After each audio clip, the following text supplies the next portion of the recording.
Assalamualaikum warahmatullahi wabarakatuh. Mohon izin pembina, izin memperkenalkan diri. Nama Putri Khairuniza, NPT 41220023, kelas instrumentasi 4D. Di sini saya akan mempresentasikan jurnal Bahasa Indonesia saya sebagai tugas mata kuliah Bahasa Indonesia.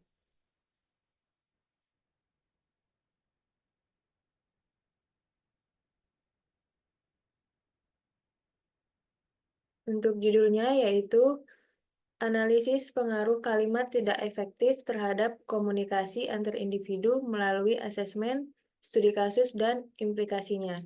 Jadi di sini jurnal saya yaitu bertemakan tentang kalimat efektif dan kalimat tidak efektif. Untuk abstraknya yaitu kalimat yang efektif, baik lisan maupun tulisan, sangat penting untuk komunikasi yang efektif.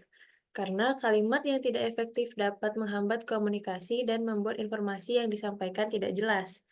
Komunikasi interpersonal sangat penting dalam berbagai aspek kehidupan, baik profesional maupun personal. Kemampuan untuk membuat kalimat yang jelas, tepat, dan mudah dipahami seringkali menentukan seberapa efektif komunikasi. Namun, kalimat yang tidak efektif, yang biasanya ambigu, berbelit-belit, dan tidak relevan, dapat mengganggu komunikasi, menyebabkan kesalahpahaman, dan menyebabkan konflik. Melalui studi kasus, penelitian ini menyelidiki bagaimana kalimat tidak efektif mempengaruhi komunikasi antar orang dan bagaimana hal itu berdampak pada kehidupan sehari-hari. Berbagai contoh kasus nyata dari interaksi sehari-hari di lingkungan keluarga, pertemanan, dan tempat kerja dibahas dalam penelitian ini. Analisis dilakukan dengan tujuan menemukan faktor utama yang menyebabkan penggunaan kalimat yang tidak efektif serta bagaimana hal itu berdampak pada kualitas komunikasi dan hubungan antar individu. Hasil penelitian menunjukkan bahwa miskomunikasi sering disebabkan oleh kalimat yang tidak efektif yang berdampak negatif pada hubungan. Untuk kata kuncinya sendiri yaitu tentang kalimat efektif, kalimat tidak efektif, komunikasi interpersonal, dan studi kasus. Untuk latar belakangnya, yaitu bahasa adalah alat komunikasi di mana seseorang dapat menyampaikan maksud, ide, pikiran, dan perasaan mereka kepada orang lain. Bahasa berfungsi sebagai mediator atau perantara dalam interaksi kelompok dan individu menurut Hidayat dan kawan-kawan tahun 2022. Komunikasi antar individu merupakan aspek fundamental dalam kehidupan sehari-hari, baik dalam konteks pribadi maupun profesional.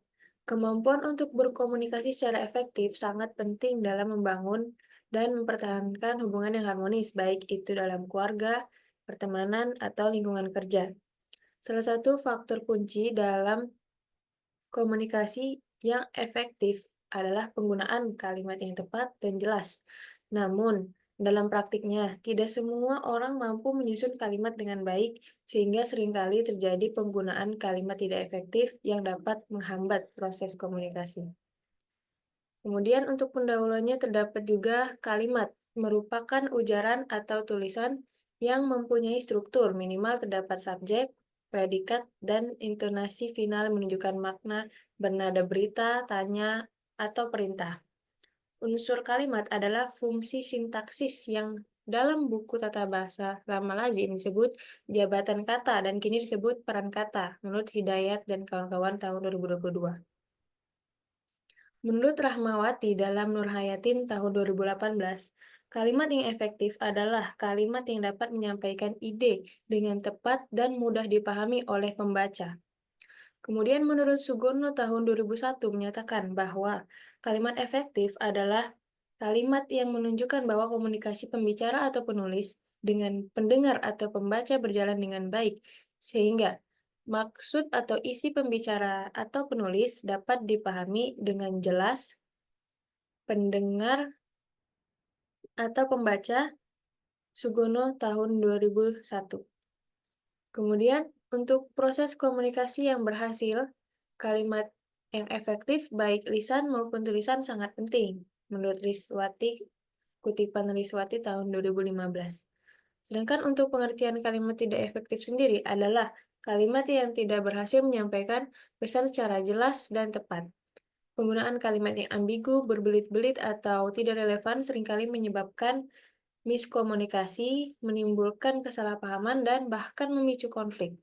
Dalam dunia profesional, kalimat tidak efektif dapat mengakibatkan penurunan produktivitas, kesalahan dalam pekerjaan, dan menurunnya kualitas dalam kerja sama tim.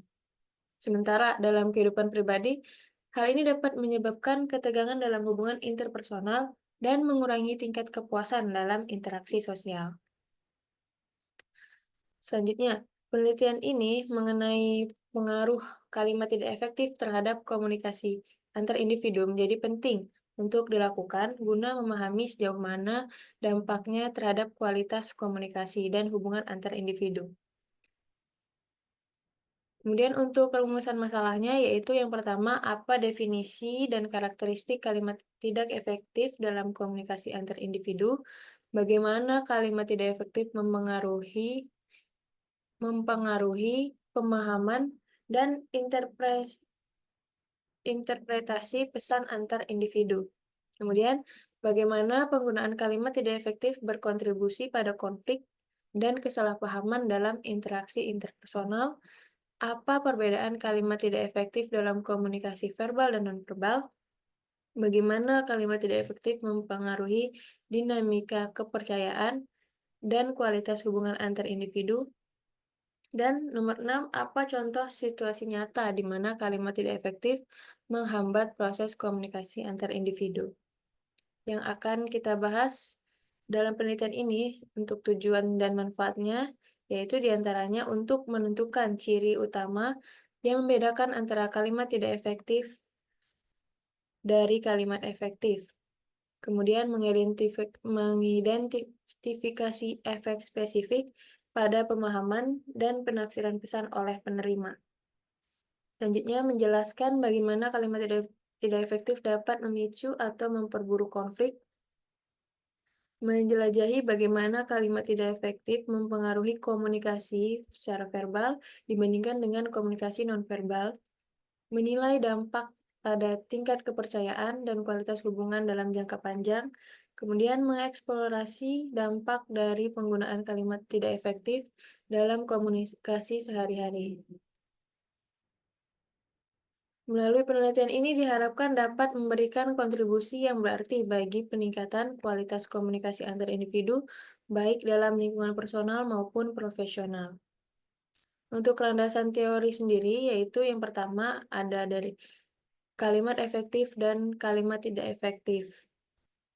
Jadi kalimat efektif harus disusun dengan hati-hati untuk menghasilkan informasi yang akurat dan dapat dipercaya karena pembaca seringkali lebih memperhatikan isi berita daripada struktur kalimatnya. Kemudian kalimat efektif adalah kalimat yang dapat menggerakkan, menginspirasi, dan memotivasi pembaca untuk bereaksi terhadap ide, informasi, atau pesan yang ingin disampaikan oleh penulis. Menurut Putri dan kawan-kawan tahun 2022, kalimat efektif adalah kalimat yang dapat mengungkapkan ide dengan benar, terstruktur, mudah dipahami, ringkas, dan memiliki alur yang logis. Sedangkan kutipan menurut Vinoza tahun 2010, kalimat efektif harus memenuhi setidaknya 6 kriteria, yaitu kesatuan, kepaduan, keparalelan, ketepatan, kehematan, dan kelogisan. Di sisi lain, terdapat kalimat yang tidak efektif, yaitu kalimat yang dapat menghambat komunikasi dan mengakibatkan ketidakjelasan informasi yang disampaikan. Contohnya dalam konteks komunikasi, dalam kehidupan sehari-hari, serta pada konteks jurnalistik atau informasi yang disampaikan, misalnya pada berita yang harus akurat dan jelas struktur kalimatnya. Kemudian pengertian dari keterampilan komunikasi interpersonal. Berikut landasan teorinya, yaitu orang berkomunikasi satu sama lain melalui komunikasi interpersonal. Pemahaman dan penerapan proses mengirim dan menerima pesan termasuk dalam komunikasi interpersonal. Kutipan menurut Wilkins tahun 2015. Komunikasi ini merupakan pesan verbal yang diberikan pengirim pesan kepada penerima pesan, disertai faktor afeksi yang disadari oleh masing-masing pihak yang berpesan aktif dalam proses komunikasi. Itu menurut Johnson and Johnson dalam Basuki tahun 2005. Sehingga dapat dilihat adanya aspek pribadi dalam proses komunikasi interpersonal. Kemudian, aspek pribadi dalam komunikasi interpersonal memudahkan manusia untuk mengenal lebih dalam manusia lain, menurut Basuki tahun 2005. Pengenalan tersebutlah yang membuat proses interaksi dan pemenuhan pemenuhan kebutuhan manusia dapat berjalan dengan baik. Untuk melakukan komunikasi interpersonal yang baik dan efektif, diperlukan keterampilan melakukan keterampilan untuk melibatkan unsur-unsur pribadi tersebut ke dalam komunikasi, menurut Gardner dalam Suhaimi tahun 2014. Kemudian, menurut Gardner dalam Suhaimi tahun 2014, keterampilan komunikasi interpersonal mengacu pada kemampuan individu untuk berkomunikasi secara kooperatif dalam kelompok, baik verbal maupun nonverbal.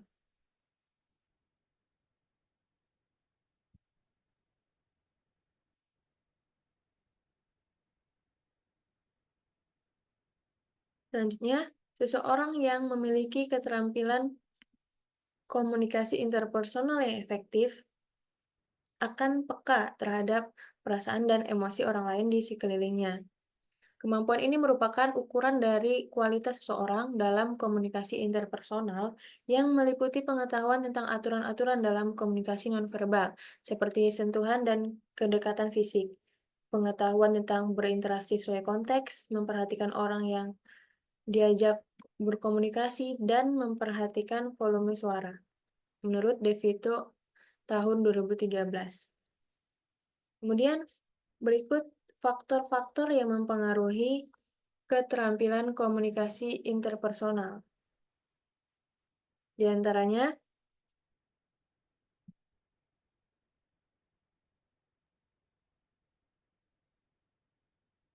yang pertama, itu terdapat pengiriman dan penerimaan pesan, di mana keberhasilan komunikasi tergantung pada kemampuan individu untuk mengirim dan menerima pesan dengan jelas.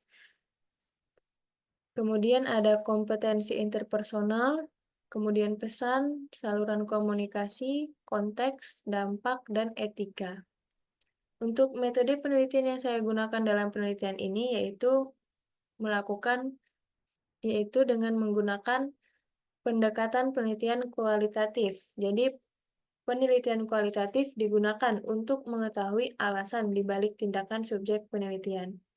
Studi kasus atau studi kasus eksplanatori adalah metode penelitian kualitatif yang bertujuan untuk mendapatkan pemahaman yang lebih baik tentang dinamika yang terjadi dalam fenomena penelitian, menurut Willig tahun 2008.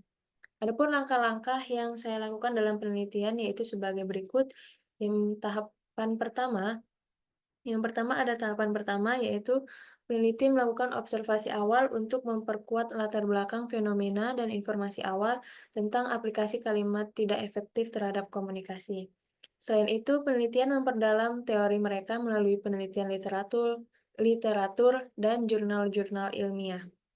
Selain itu, peneliti juga akan melakukan penyusunan instrumen pengumpulan data.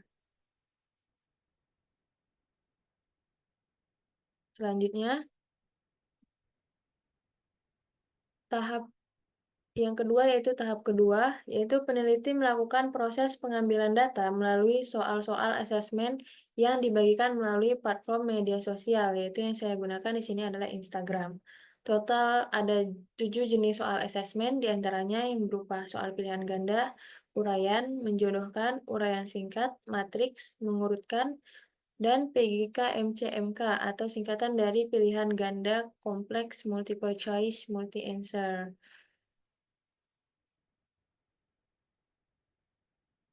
Berikut adalah gambar dari postingan saya, yaitu di sini untuk sekilas tentang intermezzo atau pembuka dari postingan saya, yaitu yang pertama ada judulnya, saya buat di sini, analisis pengaruh kalimat tidak efektif terhadap komunikasi antar individu melalui asesmen.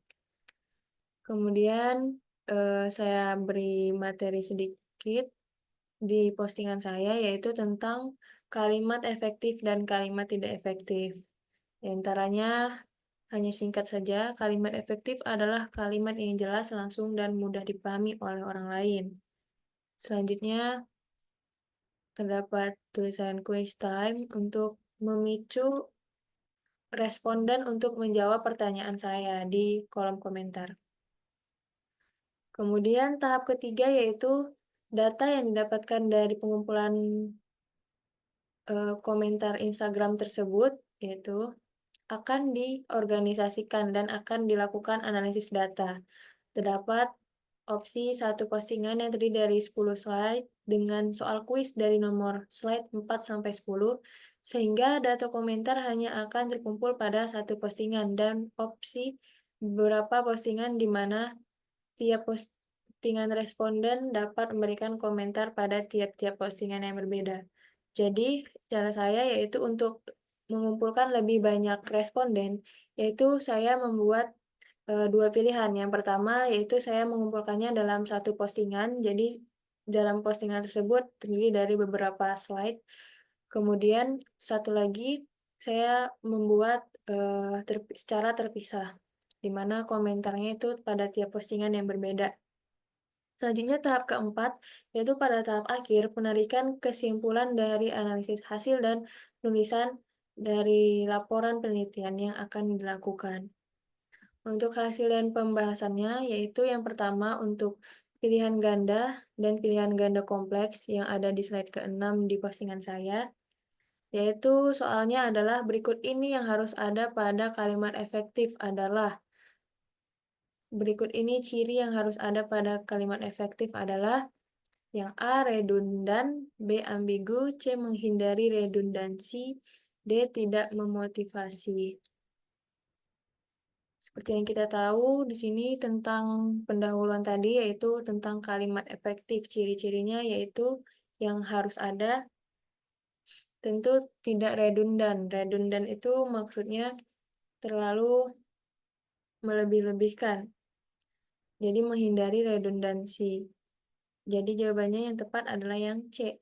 Kemudian multiple choice kompleks yaitu bagaimana kalimat tidak efektif dapat memengaruhi hubungan antara orang tua dan anak. Jadi di sini saya mengambil studi kasus di antara lingkungan keluarga. Jadi bagaimana hubungan antar kalimat tidak efektif dengan komunikasi gitu antar orang tua dan anak. Jadi yang A membuat hubungan lebih harmonis dan terbuka, yang B membangun kepercayaan dan saling pengertian, yang C menyebabkan ketidakpahaman dan konflik generasi, D meningkatkan rasa kasih sayang dan perhatian, atau yang E tidak memperkuat penghargaan dan apresiasi antar anggota keluarga. Nah, lebih tepatnya itu yang C, karena tidak efektif itu dapat menyebabkan kesalahpahaman atau ketidakpahaman dan konflik. Kemudian untuk uraiannya, yaitu saya memberikan konteks percakapan dalam sehari-hari, misalnya dalam meminta bantuan. Misalnya Sarah bilang, ayo kamu pasti bisa mengangkat kotak-kotak ini sendiri. Dan Tom hanya merespon, saya sedang sibuk sekarang. Jadi itu merupakan contoh kalimat tidak efektif dalam komunikasi. Jadi soalnya adalah, buatlah percakapan tersebut menjadi kalimat yang efektif. Kemudian untuk soal menjodohkan, yaitu saya dengan menghubungkan pernyataan dengan jenis kalimatnya. Yang pertama yaitu, bisakah kamu membantu saya menyelesaikan proyek ini sebelum Jumat? Apakah termasuk kalimat efektif atau kalimat tidak efektif? Kemudian pernyataan yang kedua, aku akan pergi ke sana, ke toko, untuk membeli beberapa barang. Nah, itu terdengar tidak efektif karena terlalu bertele-tele. Kemudian, kamu selalu membuat kesalahan, kamu tidak pernah memperhatikan detail. Nah, di sini saya meneliti tentang bagaimana responden menghubungkan bagaimana jenis kalimat tersebut, pernyataan tersebut dengan jenis kalimatnya, di mana pernyataan ini merupakan percakapan atau ungkapan dari komunikasi sehari-hari di lingkungan kita. Selanjutnya untuk isian singkat, saya lebih ke materi, yaitu pertanyaannya tentang apakah kamu tahu perbedaan singkat antara kalimat efektif dan kalimat tidak efektif? Kemudian untuk soal matriks, di sini saya memberikan pernyataan dan menentukan benar atau salahnya pernyataan tersebut. Kemudian misalnya yang pertama, kalimat yang tidak jelas dan kabur merupakan jenis dari kalimat efektif. Ciri dari kalimat efektif, apakah benar atau salah? Tentu salah gitu ya. Dan seterusnya. Kemudian untuk soal jenis pertanyaan mengurutkan, yaitu saya memberikan pernyataan soal tentang urutan tahapan dalam mengatasi kalimat tidak efektif dalam komunikasi interpersonal yang tepat adalah, nah di sini saya memberikan angka 1 sampai 5, jadi responden dapat mengurutkannya menjadi yang lebih tepat. Kemudian untuk PGK MCMA, yaitu berikut ini contoh situasi nyata di mana kalimat tidak efektif menghambat proses komunikasi antar individu, di antaranya adalah, nah, di sini terdapat eh, yang mana yang benar itu di checklist gitu. Jadi contoh situasi nyata. Jadi sini kan saya tentang studi kasus. Jadi bagaimana percakapan sehari-hari itu yang terdapat kalimat tidak efektif, buktinya dapat menghambat proses komunikasi antar individu. Kemudian untuk jawaban dari respondennya sendiri dari soal pertanyaan asesmen, yaitu setelah saya kumpulkan berikut data jawabannya. Sekitar terdapat kurang lebih 5 untuk postingan yang terpisah, dan untuk postingan yang tergabung itu kira-kira terdapat 12 komentar atau 12 orang. Sehingga setelah saya analisis,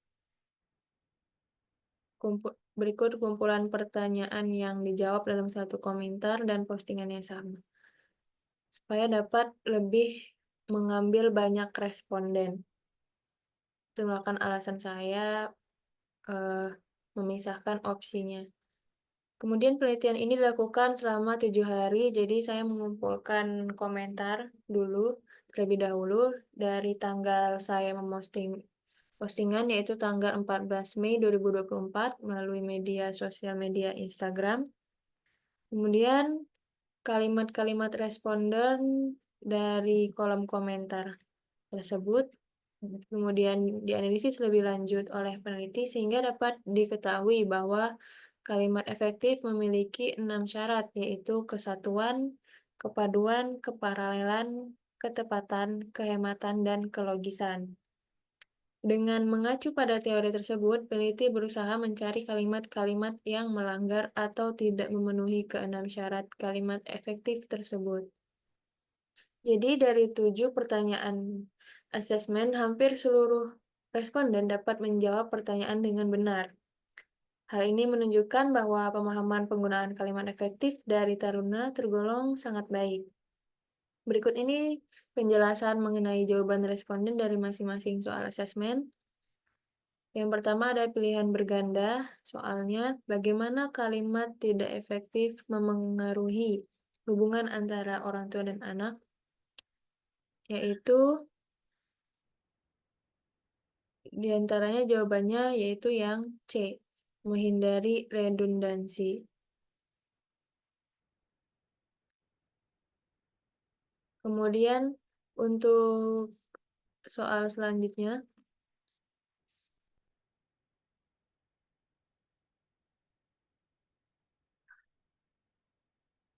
yang C jawabannya yaitu menyebabkan ketidakpahaman dan konflik generasi.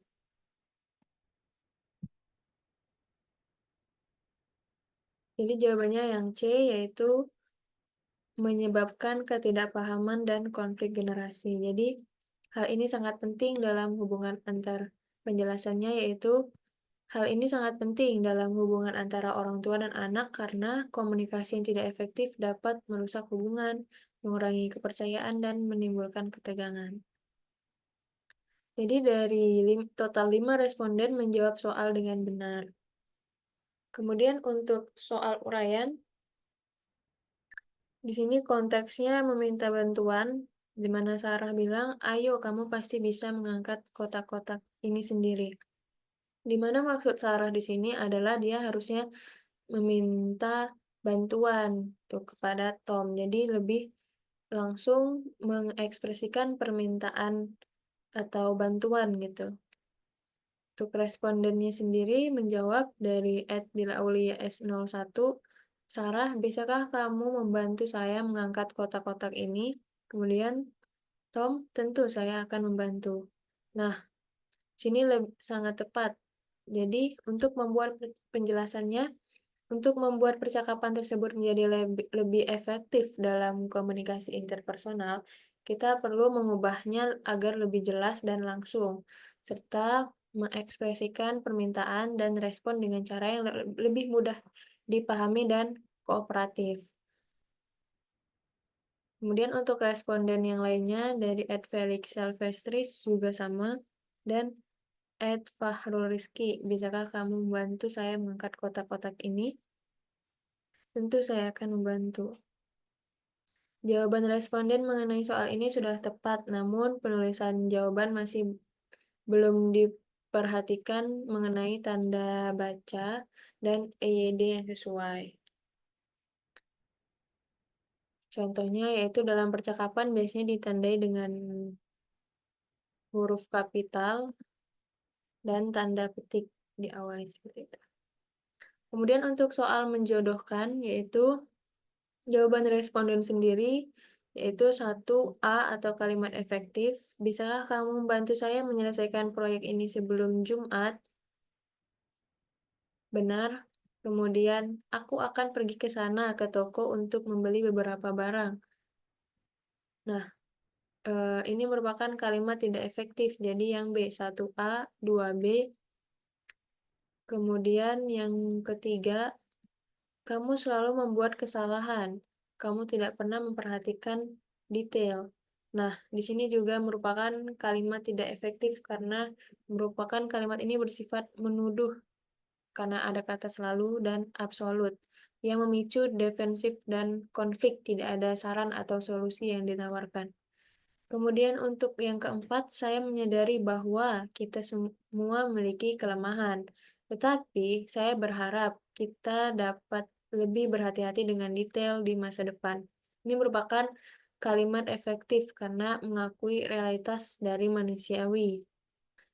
Kemudian membuat kita dan menggunakan kata kita sehingga pesan terasa lebih kolektif dan tidak menuduh, dan menyampaikan harapan untuk perbaikan dengan cara yang konstruktif dan inklusif.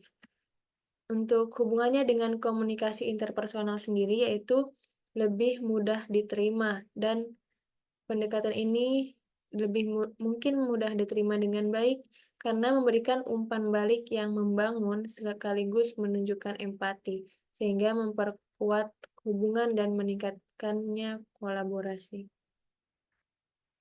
Namun di sini yang benar yaitu hanya dua, yaitu username Felix Silvestris dan @butuhtidur, di mana jawabannya yaitu 1A, 2B, 3B, 4A. Kemudian untuk soal selanjutnya yaitu soal isian singkat. Di sini tabel analisis responden soal isian singkat. Itu soalnya, "Apakah kamu tahu perbedaan singkat antara kalimat efektif dan kalimat tidak efektif?" Di sini responden sudah cukup bagus menjawabnya dengan singkat dan benar. Kemudian untuk soal matriks, yaitu pernyataan tentang benar atau salah. Nomor 1, kalimat yang tidak jelas dan kabur merupakan ciri dari kalimat efektif.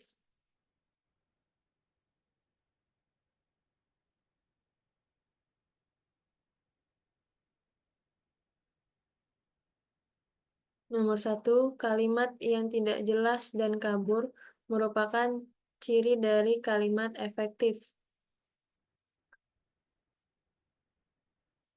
Ini benar, kemudian eh, nomor satu yaitu salah untuk respondennya sendiri benar. 1S, kemudian ini bukan masalah saya, jadi saya tidak akan membantu merupakan contoh kalimat tidak efektif dalam konteks komunikasi bisnis. Pernyataan tersebut benar merupakan contoh dari kalimat tidak efektif karena menunjukkan sikap tidak peduli dan membantu yang tidak efektif dalam komunikasi bisnis. Kemudian, aku akan pergi ke sana, ke toko untuk membeli beberapa barang merupakan contoh kalimat yang efektif. Jadi nomor 3 ini salah. 3S untuk jawaban matriks sendiri. Karena kalimat ini berbelit-belit dan tidak langsung. Nomor 4, kalimat efektif penting karena membantu menyampaikan pesan dengan jelas dan mengurangi kemungkinan terjadinya kesalahpahaman. Salah satu implikasi dari, ya ini nomor 4, salah satu implikasi dari kalimat tidak efektif dalam komunikasi interpersonal adalah meningkatnya risiko kesalahpahaman dan konflik antar individu. Jadi nomor 5 ini B benar, yaitu implikasinya yaitu dapat meningkatnya risiko kesalahpahaman dan konflik. Kemudian untuk nomor 6 dari soal jenis matriks sendiri,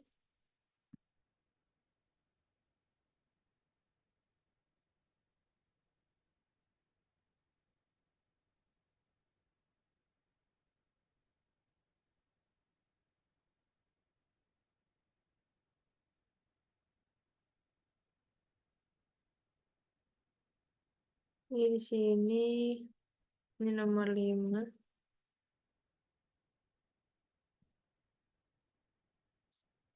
Nah, kalimat efektif cenderung lebih sopan, langsung, dan membantu menciptakan dialog yang positif, sementara kalimat tidak efektif cenderung mengandung unsur menyalahkan, negatif, atau tidak jelas. Di sini nomor 6 benar, karena merupakan pernyataan yang tepat untuk kalimat efektif itu mendukung komunikasi yang konstruktif, sedangkan kalimat tidak efektif seringkali merugikan komunikasi. Jadi jawaban di sini yaitu salah, benar, salah, benar, benar, benar. Dan untuk ketiga responden tersebut menjawab dengan benar. Kemudian untuk soal mengurutkan, urutan tahapan dalam mengatasi kalimat tidak efektif dalam komunikasi interpersonal yang tepat adalah, jadi jawaban yang tepat itu yaitu 3, 1, 4, 2, 5. Jadi urutan yang logis dalam mengatasi masalah kalimat tidak efektif untuk meningkatkan kualitas komunikasi diawali dengan nomor 3, memahami dulu dampak dari kalimat tidak efektif. Kemudian kita mengidentifikasi situasi yang memunculkan kalimat tidak efektif. Selanjutnya mengkomunikasikan kebutuhan dan harapan dengan jelas. Kemudian merumuskan kalimat alternatif yang lebih efektif. Dan yang terakhir yaitu menerima umpan balik dari penerima pesan. Kemudian untuk soal jenis PGK-MCMA yaitu berikut ini contoh situasi nyata di mana kalimat tidak efektif menghambat proses komunikasi antar individu, di antaranya adalah yaitu, nah di sini kita harus menentukan yang mana saja situasi kalimat tidak efektif itu menghambat komunikasi antar individu. Jadi, kamu yang pertama itu pernyataannya, "Kamu tidak pernah memperhatikan saya, kamu hanya peduli dengan dirimu sendiri." Nah, ini merupakan kalimat yang cenderung menyalahkan dan memicu defensif daripada membuka dialog yang konstruktif. Jadi ini merupakan contohnya ya, yang pertama. Nomor satu berarti benar. Contoh kalimat tidak efektif di situasi nyata yang menghambat komunikasi. Kemudian untuk nomor dua, kamu tidak pernah mendengarkan apa yang saya katakan. Ini juga menunjukkan ketidakpuasan dan tidak menawarkan solusi. Jadi merupakan contoh kalimat tidak efektif. Kemudian yang ketiga, saya terlambat lagi, tapi itu bukan kesalahan saya, jalan macet.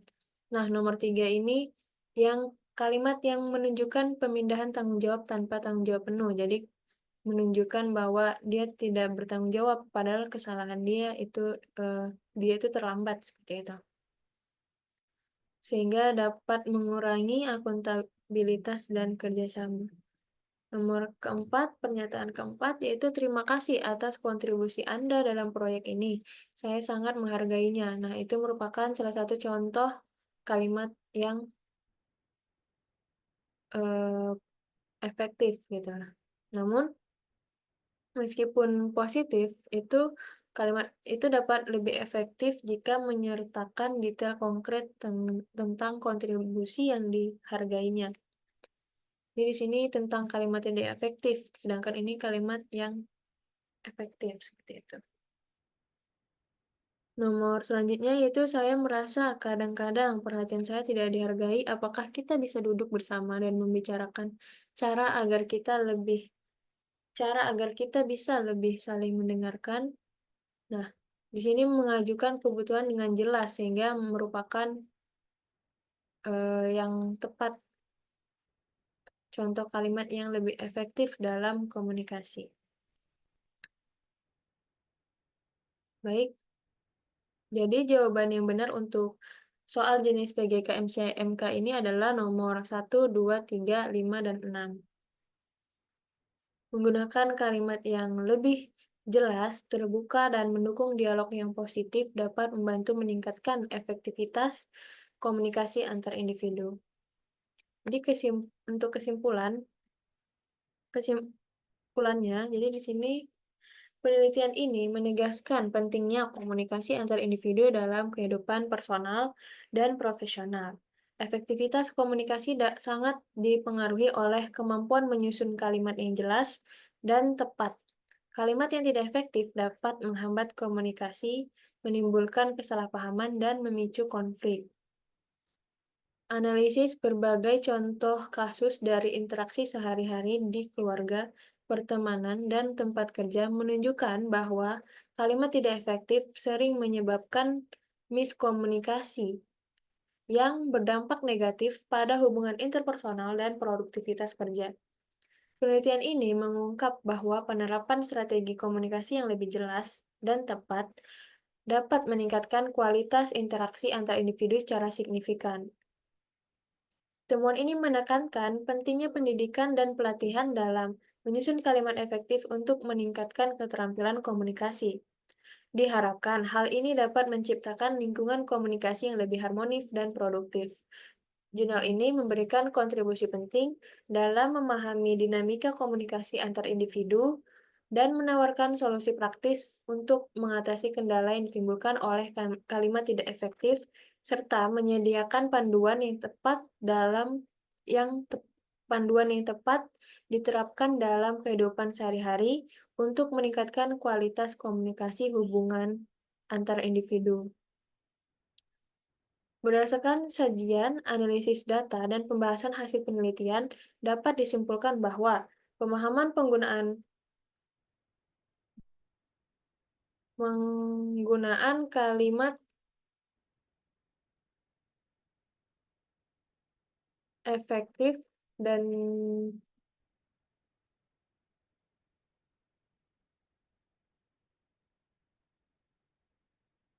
Berdasarkan sajian analisis data dan pembahasan hasil penelitian, dapat disimpulkan bahwa pemahaman penggunaan kalimat efektif dan tidak efektif dari taruna STMKG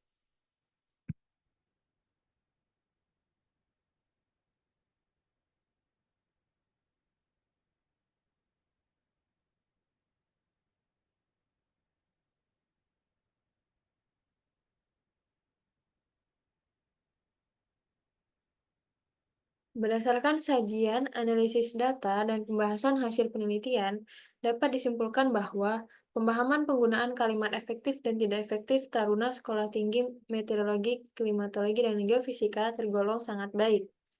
Dari 7 pertanyaan, hampir seluruh responden dapat menjawab dengan benar.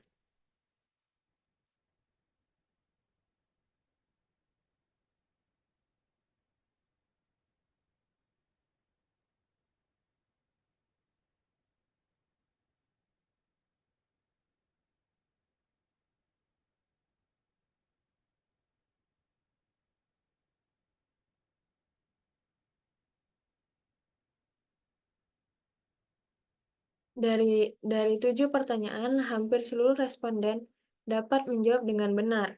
Hal ini menunjukkan bahwa penggunaan kalimat tidak efektif memengaruhi komunikasi interpersonal taruna Sekolah Tinggi Meteorologi, Klimatologi, dan Geofisika. Penelitian ini hendaknya dapat dijadikan pengingat dan penyemangat bagi taruna Sekolah Tinggi Meteorologi, Klimatologi, dan Geofisika untuk tetap menjaga penggunaan bahasa Indonesia dengan baik dan benar. Diharapkan penelitian ini dapat untuk sarannya, Diharapkan penelitian ini dapat memberikan kontribusi bagi pemahaman tentang komunikasi antar individu dan memperbaiki kualitas kalimat dalam berbagai konteks komunikasi. Untuk penelitian lebih lanjut, disarankan untuk dapat memperluas analisis dengan membandingkan kalimat efektif dan tidak efektif pada berbagai jenis teks, bukan hanya pada kalimat yang memengaruhi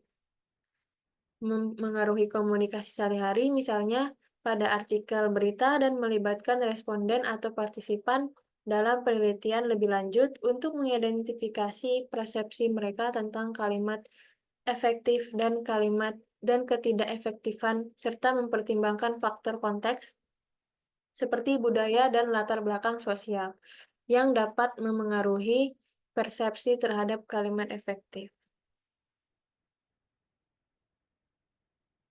Berikut merupakan daftar pustakanya. Untuk koreksi sendiri, saya menyadari banyaknya kesalahan yang ada terhadap jurnal ini. Contohnya yaitu untuk typo atau penggunaan kalimat tidak baku di sini, yaitu dari mempengaruhi itu merupakan kata tidak baku. Jadi saya ubah menjadi memengaruhi.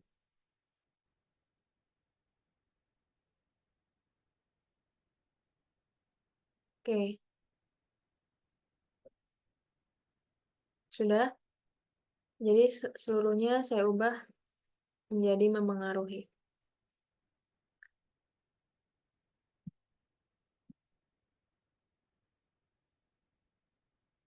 Saya menyadari banyaknya kesalahan eh, dan banyaknya masih kekurangan yang ada terdapat dalam jurnal saya. Mohon maaf untuk kesalahan dan kekurangan yang ada selama saya presentasi. Saya akhiri. Wassalamualaikum warahmatullahi wabarakatuh. Terima kasih dan sampai jumpa.